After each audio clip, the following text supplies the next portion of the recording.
Hello everyone. SP classes के online channel में मैं विजय कुमार आप सभी का स्वागत करता हूं। आज की क्लास में हम देखेंगे बाल मनोविज्ञान के सेकंड टॉपिक वंशानुक्रम तथा वातावरण के बारे में। चलिए देखते हैं वंशानुक्रम के बारे में। वंशानुक्रम की समानताओं एवं विभिन्नताओं की उपस्थिति का प्रारंभिक आभास ग्रीक देश के दार्शनिक पाइथागोरस और अरस्तु के विचारों से मिलता है। कहाँ के रहने वाले थे ये दोनों लोग? ग्रीक देश के रहने वाले थे, दार्शनिक थे। नाम क्या क्या था? पाइथागोरस और अरस्तु। इन्होंने क्या बताया था? आनुवंशिकी की समानता एवं विभिन्नताओं की उपस्थिति किसके अंदर? बालक के अंदर। किसके कारण? वातावरण के कारण और वंशानुक्रम के कारण। ठीक है। लेकिन 1865 ईस्वी में यूरोप के ऑस्ट्रिया देश के ब्रून नामक शहर में, किस शहर के? ब्रून नामक शहर के प्रमुख पादरी ग्रेगर जॉन मेंडल, क्या नाम था इनका? Gregor John Mendel. कहाँ के रहने वाले थे? यूरोप के थे, ऑस्ट्रिया देश के रहने वाले थे। उसमें एक शहर था ब्रून नामक शहर, वहीं के रहने वाले थे और ये प्रमुख पादरी भी थे। और इन्होंने आनुवंशिकी के मूल नियम बनाकर आधुनिक आनुवंशिकी की नींव डाली थी। सबसे पहले किसने? ग्रेगर जॉन मेंडल ने। ठीक है। ग्रेगर जॉन मेंडल ने आनुवंशिकी के प्रमुख सिद्धांत की खोज के लिए उद्यान मटर, किस पर? उद्यान मटर, जिसका जंतु वैज्ञानिक नाम क्या है? Pisum sativum. क्या नाम है इसका? वैज्ञानिक नाम कह सकते हैं, पाइसम सेटाइवम को चुना। ठीक है। इसका मतलब मटर का जो वैज्ञानिक नाम होगा वो क्या होगा? Pisum sativum. इसके आनुवंशिकी की सिद्धांत, उनके आनुवंशिकी सिद्धांत 1866 ईस्वी में annual proceedings of natural history society of burn में छपी। किसमें? Annual proceedings of natural history society of burn में छपी। ठीक है। लेकिन प्रारंभ में वैज्ञानिकों का ध्यान नहीं गया। 34 वर्षों बाद योंग डी व्रीज, कहाँ के रहने वाले थे? हॉलैंड के रहने वाले थे। कहाँ के? हॉलैंड के। और कौन थे? कार्ल कॉरेंस, ये कहाँ के रहने वाले थे? जर्मनी के रहने वाले थे। ठीक है। तो थोड़ा सा यहाँ ध्यान देने वाली बात है। योंग डी ब्रीज कहाँ के रहने वाले थे? हॉलैंड के रहने वाले थे। और कार्ल कॉरेंस कहाँ के रहने वाले थे? जर्मनी के रहने वाले थे। के प्रयास से ग्रेगर जॉन मेंडल ने वंशानुगत सिद्धांत को मान्यता मिली और ग्रेगर जॉन मेंडल को वंशानुगत नियम का जनक माना जाता है। किसको माना जाता है? ग्रेगर जॉन मेंडल को वंशानुगत नियम का क्या माना जाता है? जनक माना जाता है।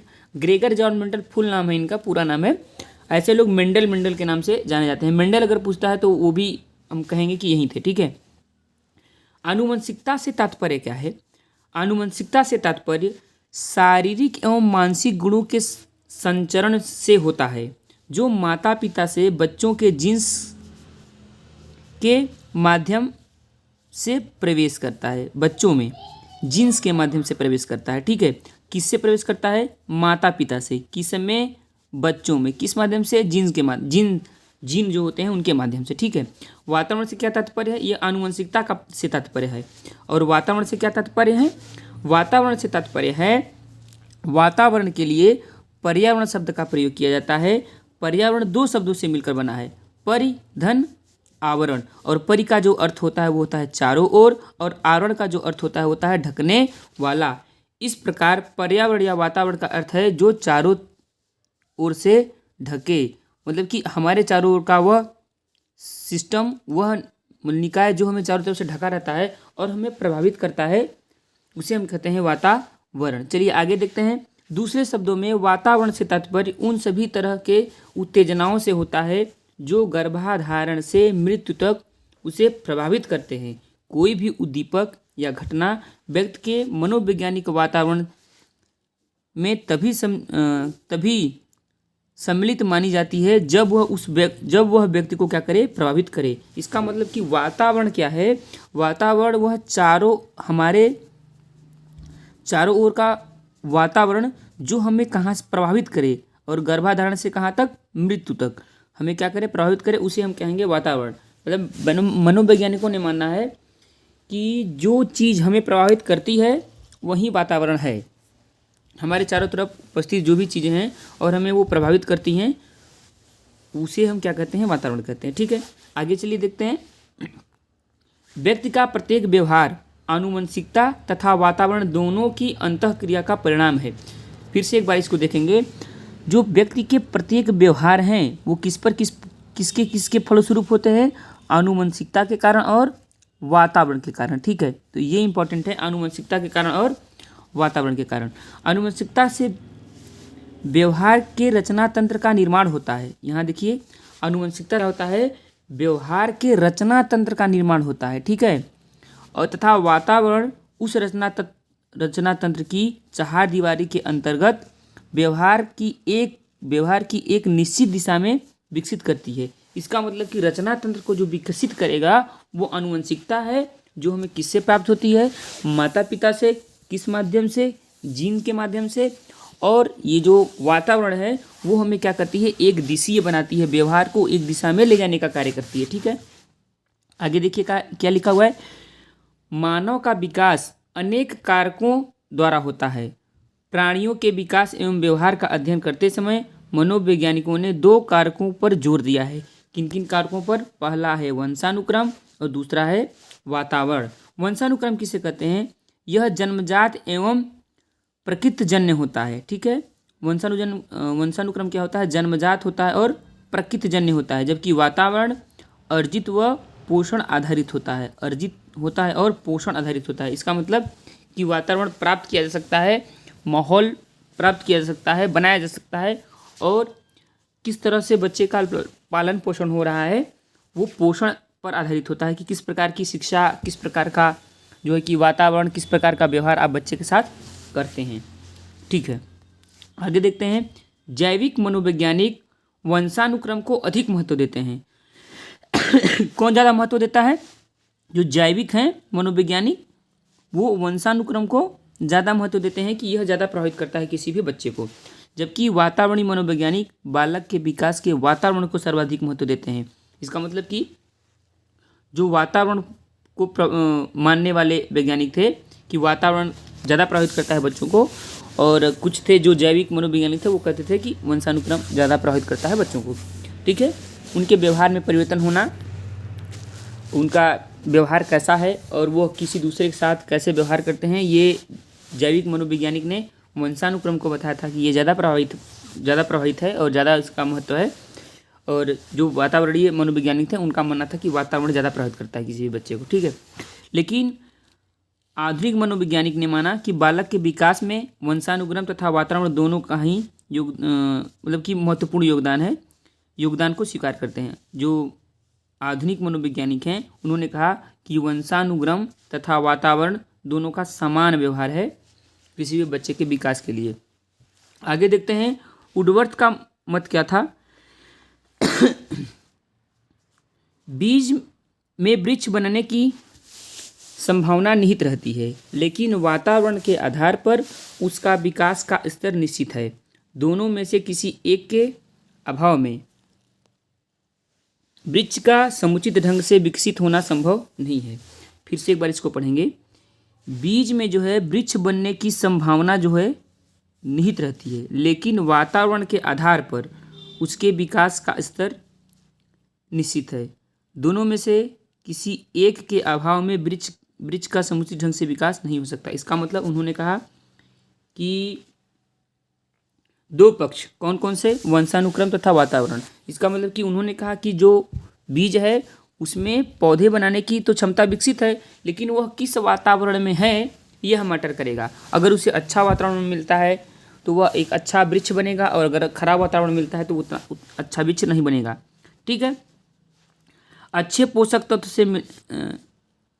पोषक से अच्छे फल मिलेंगे, जबकि कुपोषण से निम्न स्तर के ही फल प्राप्त होंगे। ठीक है, इन्होंने किसने कहा था? ये वुडवर्थ का कथन है कि जो है कि वृक्ष में जो संभावना निहित होती है, बीज में वृक्ष बनने की संभावना निहित होती है, और यह मैटर करेगा कि वह किस वातावरण में है। ठीक है, चलिए आगे देखते हैं।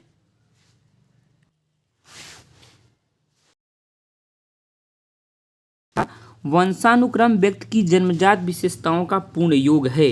जो वंशानुक्रम है व्यक्ति की जन्मजात विशेषताओं का पूर्ण योग है। वंशानुक्रम जन्मजात व्यक्ति गुणों का योगफल है। ये किसका कथन है? वी एन झा का कथन है। किसका कथन है? वी एन झा ने क्या कहा था कि वंशानुक्रम व्यक्ति की जन्मजात विशेषताओं का पूर्ण योग है। वंशानुक्रम जन्मजात व्यक्ति गुणों का योगदान है। वंशानुक्रम एक अमूर्त तथा जैविकी दृष्टि से अत्यंत जटिल धारणा है। ये किसके अनुसार कहा जा रहा है? वी.एन. झा के अनुसार। वंशानुक्रम के सामान्य नियम क्या क्या हैं? वंशानुक्रम के नियम ये टोटल 7 सामान्य नियम है। पहला कौन सा है? अर्जित गुणों के संक्रमण का नियम, समानता का नियम, बीजकोश के निरंतरता का नियम, प्रत्यागमन का नियम, चयनित गुणों का सिद्धांत, मातृ व पितृ पक्ष का नियम, संयोग का नियम। ये 7 हैं वंशानुक्रम के सामान्य नियम। इसको एक बार आप फिर से देख लेंगे, वीडियो पास करके इसको लिख भी लेंगे, क्योंकि पूछा जाता है कि वंशानुक्रम के सामान्य नियम कितने हैं, और या फिर ऑप्शन में दे सकता है कि कौन नहीं है, या फिर ऑप्शन दे देगा कि कौन है। तो ये आपको याद होना चाहिए। ठीक है, आगे चलते हैं, आगे देखते हैं। चलिए देखते हैं, विकासवादी सिद्धांत के समर्थक कौन थे? लैमार्क। ठीक है, लैमार्क ने अर्जित गुणों के संक्रमण के नियम का समर्थन करते हुए कहा कि व्यक्तियों द्वारा अपने जीवन में जो कुछ भी अर्जित किया जाता है वह उनके द्वारा उत्पन्न किए जाने वाले व्यक्तियों को संक्रमित किया जाता है। ठीक है, उनके कहने का मतलब था कि जो भी मनुष्य अर्जित करेगा अपने पूरे जीवन काल में, और उसके द्वारा जो बच्चा जन्म लेगा, जिस बच्चे की उत्पत्ति होगी, वह उससे प्रभावित होगा, उससे संक्रमित होगा। आगे उन्होंने कहा है, लैमार्क ने कहा कि जिराफ पशु की गर्दन पहले घोड़े के समान थी, लेकिन विशेष परिस्थिति के कारण वह लंबी हो गई, और बाद में उनकी लंबी गर्दन का गुण अगली पीढ़ी में संक्रमित होने लगा। ठीक है, ये किसके अनुसार था? लैमार्कवाद। और इसके बाद जो एक और टॉपिक होता है लैमार्कवाद और डार्विनवाद, इन्होंने वंशानुक्रम का सिद्धांत प्रतिपादित किया था, इन्होंने दिया था। लैमार्क ने कुछ कहा था, और फिर डार्विन ने भी कुछ बातें जिराफ को लेकर कही थी। ठीक है, आगे देखेंगे, मानव जाति के गुणसूत्र की कुल संख्या कितनी है? 46 या 23 जोड़ी होती है। यक्ष वंशसूत्र लंबे छड़ीनुमा होते हैं, जबकि वाई वंशसूत्र छोटे व गोले होते हैं। यहाँ देख लीजिए, यक्ष जो वंशसूत्र होते हैं लंबे और छड़ीनुमा होते हैं, जबकि वाई वंशसूत्र क्या होते हैं? छोटे व गोल होते हैं। माता के अंड में केवल यक्ष गुणसूत्र होते हैं, जबकि पिता के शुक्राणु में यक्ष और वाई दोनों प्रकार के गुणसूत्र होते हैं। निषेचित अंड में जब यक्ष लिंग वंशानुक्रम वंशसूत्रों का संयोग होता है तब संतान लड़की होती है। इसके विपरीत निषेचित अंड में यदि यक्ष और वाई वंशानुक्रम का संयोजन होता है तब संतान लड़का होता है। ठीक है, यहाँ से देखिए, एक दृष्टि में कुछ बताया गया है, लड़कों के अधिक जन्म लेने का कारण संभवतः यक्ष गुण की तुलना में वाई गुण सूत्र का अधिक हल्का होना। यक्ष गुण सूत्र की तुलना में वाई गुण सूत्र का अधिक हल्का होना। और एक स्ट्रक्चर से कुछ बातें समझाई गई हैं। देखिए, इसमें कह रहा है कि जो वंशानुक्रम है उसका भी प्रभाव, वंशानुगत, इसका भी प्रभाव किस पर है? इस बालक पर है। और वातावरण का भी प्रभाव किस पर है? बालक पर है। तब बालक का व्यवहार का निर्धारण किया जा सकता है। ठीक है, शिक्षा जगत में वंशानुक्रम तथा वातावरण का महत्व, क्या महत्व है? आधुनिक शिक्षा जगत में बालक को शिक्षा का केंद्र बिंदु माना जाता है, अतः बालक के विकास को प्रभावित करने वाले इन दोनों ही कारकों का अध्ययन महत्वपूर्ण माना जाता है। कौन कौन से कारक? वंशानुक्रम और वातावरण। ठीक है, बालक के जीवन में वंशानुक्रम का और वातावरण का दोनों का ही बहुत ही महत्वपूर्ण है, योगदान है। ठीक है, बालकों को वंशानुक्रम से कुछ ऐसी प्रवृत्तियां पाई जाती हैं जो सामाजिक दृष्टि से अवांछनीय हैं। इन अवांछनीय प्रवृत्तियों या तत्वों पर ध्यान देकर उसे विकसित होने से पहले समाप्त किया जा सकता है। ठीक है, आगे देखते हैं, क्रोमोसोम्स में एक विशेष संरचना होती है जिसे जीन कहा जाता है। अब ये कहाँ होती है संरचना? क्रोमोसोम्स में। और क्या होती है उसको क्या कहते हैं, जीन कहते हैं। क्या कहते हैं, जीन। किसमें होती है, क्रोमोजोम्स में। ठीक है, इन्हीं जीन्स के द्वारा माता पिता के गुण उनके बच्चों को प्राप्त होते हैं। जीन्स में दो जैविक अणु होते हैं, पहला कौन सा है, डीएनए, और दूसरा है आरएनए। ये इंपॉर्टेंट है, डीएनए आरएनए आपको बायो वाले पार्ट में बहुत मिलेगा। डीएनए आरएनए के बहुत भी ब्रॉड सिलेबस है उसमें, लेकिन इतना जान लीजिए कि बस जीन्स जो होते हैं वो डीएनए और आरएनए के कारण ही हमारे बॉडी में ट्रांसफर होते हैं। परीक्षा उपयोगी महत्वपूर्ण प्रश्नोत्तर बैंक में देखिए क्या कुछ दिया हुआ है। कुछ इंपॉर्टेंट जो अभी तक हम लोगों ने पढ़ा उसी का एक रिवीजन मात्र है। ग्रेगन जॉन मेंडल कहाँ के निवासी थे, ऑस्ट्रिया के निवासी थे, ब्रून नामक शहर में थे। ठीक है, ऑस्ट्रिया के निवासी थे और ऑस्ट्रिया में ब्रून नामक शहर था, वहीं पे थे। ठीक है, ग्रेगर जॉन मेंडल आनुवंशिकी का सिद्धांत किस पौधे पर उन्होंने खोज किया था, तो उद्यान मटर पाइसम सेटाइवम इसका वैज्ञानिक नाम था। लड़कियों की तुलना में लड़के का जन्म अधिक क्यों होता है, वाई गुणसूत्र हल्का होने के कारण। विकासवादी सिद्धांत के समर्थक कौन थे, अभी अभी पढ़ा गया, लैमार्कवाद। ठीक है, लैमार्क। वंशानुगत सिद्धांत का जनक कौन था, वंशानुगत सिद्धांत के जनक थे ग्रेगर जॉन मेंडल। अगला है, बीज में वृक्ष बनाने की संभावना रहती है लेकिन वातावरण के आधार पर उनका विकास का स्तर निश्चित होता है। ये किसका कथन था, ये कथन है वुडवर्थ का। ठीक है, आगे चलते हैं। वास्तव में जीन्स द्वारा ही वंशानुक्रम गुणों का संरचना होता है। बिल्कुल, आगे लिखा है, वर्णांधता एवं हीमोफीलिया लिंग संलग्न रोग हैं जो वंशानुगत रोग माने जाते हैं। कौन कौन से, हीमोफीलिया और वर्णांधता। वर्णांधता व्यक्ति, जिस व्यक्ति को वर्णांधता होता है उस व्यक्ति को लाल व हरे रंग का भेद नहीं हो पाता है, लाल और हरे रंग का। वर्णांध व्यक्ति लाल और हरे रंग में भेद नहीं कर पाता है, इसे प्रोटीन दोष या लेक्टोजीनिन भी कहते हैं। डेल्टोनिज्म भी उनको कहते हैं। ये ज़्यादातर नहीं पूछा जाता है, वर्णांधता पूछा जाता है या फिर प्रोटीन दोष कहते हैं इसको। प्रोटीन की कमी के कारण यह रोग हो जाता है। ठीक है, स्पष्ट है कि वर्णांध व्यक्ति कलाकार, डिजाइनर, सज्जा कलाकार, रेल, जहाज, कार आदि का ड्राइवर नहीं हो सकता है। मतलब कि इसीलिए जब मिलिट्री का चयन होता है या फिर पुलिस में चयन होता है तो उसमें कलर ब्लाइंडनेस टेस्ट कराया जाता है, और ये बीमारी जिसको होती है वो सेलेक्ट नहीं हो पाता है क्योंकि, और डॉक्टर उसको टाइम भी नहीं देता है कि इसका इलाज आप करा सकें, क्योंकि उसको पता है कि ये लाइलाज है, इसका कोई इलाज नहीं है। किस रंग का पहचान नहीं कर पाता है, तो लाल और हरे रंग का पहचान नहीं कर पाता है, इसे प्रोटीन दोष भी कहते हैं। ये ज़्यादा पूछा जाता है, प्रोटीन दोष किसे कहते हैं। और कभी कभी शायद ये पूछ दिया है डेल्टोनिज्म क्या है। ठीक है, तो इसको आप याद करके रखेंगे स्पष्ट। और ये कुछ बातें इसमें लिखा हुआ है कि वर्णांध व्यक्ति जो है कलाकार नहीं हो सकता, और डिजाइनर नहीं हो सकता है, सज्जा कलाकार नहीं हो सकता है, रेल, जहाज आदि का ड्राइवर नहीं बन सकता है। ठीक है, गोरी प्रजाति में लगभग 8% और काली प्रजाति में 4% मानव इससे प्रभावित होते हैं, लेकिन इनमें स्त्रियां केवल 1/10 से 1/5 ही होती हैं। मतलब कि इस रोग से प्रभावित केवल पुरुष होता है, ज़्यादातर औरतें कम होती हैं। वर्णांधता का वर्णन सबसे पहले होर्नर ने 1876 ईस्वी में, कब, 1876 ईस्वी में कब होर्नर ने किया था। ठीक है, अब हीमोफीलिया के बारे में देखते हैं। हीमोफीलिया यह भी मनुष्य का एक लिंग संलग्न रोग है जो वंशानुगत है, मतलब एक व्यक्ति से अपने उनके बच्चों में ट्रांसफर होता है।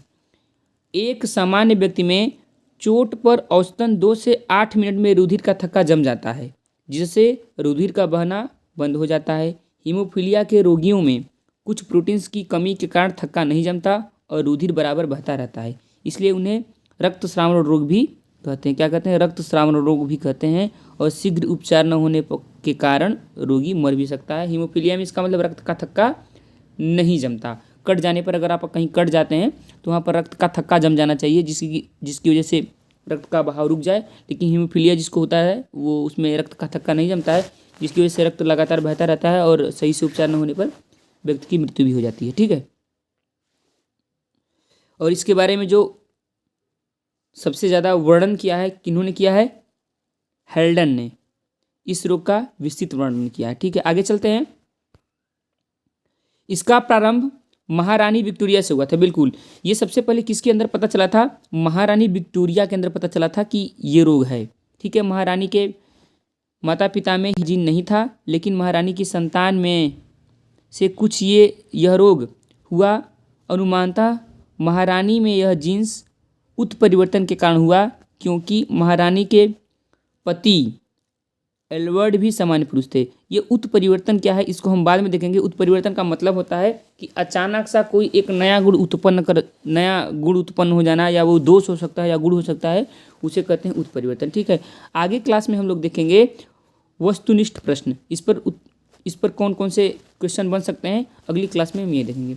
आज के लिए इतना ही रखते हैं। वीडियो देखने के लिए धन्यवाद। अगर आप चैनल पर नए हो तो चैनल को सब्सक्राइब करें, लाइक करें, अपने दोस्तों के साथ शेयर करें। धन्यवाद। नेक्स्ट क्लास जो होगी हमारी वो वस्तुनिष्ठ प्रश्न, इस पर जो बनने वाली ये इस चैप्टर में जो क्वेश्चन बन सकते हैं उस क्वेश्चन को हम देखेंगे। Thank you.